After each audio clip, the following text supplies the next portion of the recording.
Buonasera e ben ritrovati con l'informazione flash di New Sicilia. I principali titoli del pomeriggio. Ritorna l'acqua dalla diga Ancipa nella zona del Nisseno e questo l'esito della riunione che si è tenuta in prefettura Enna con il coordinatore della cabina di regia Salvo Cocina e i sindaci dei comuni di Troina, Cerami, Gagliano Castelferrato, Nicosia e Sperlinga che 2 giorni fa avevano occupato l'Ancipa staccando il flusso d'acqua verso Caltanissetta e San Cataldo.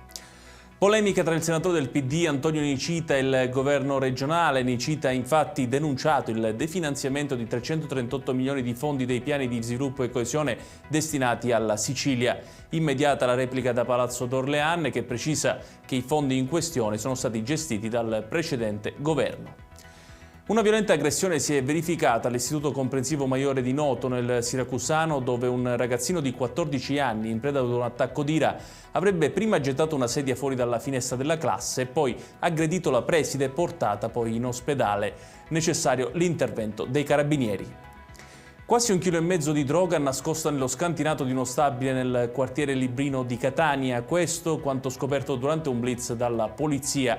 Non è stato possibile individuare il proprietario dello scantinato che sarebbe usato arbitrariamente da singoli condomini.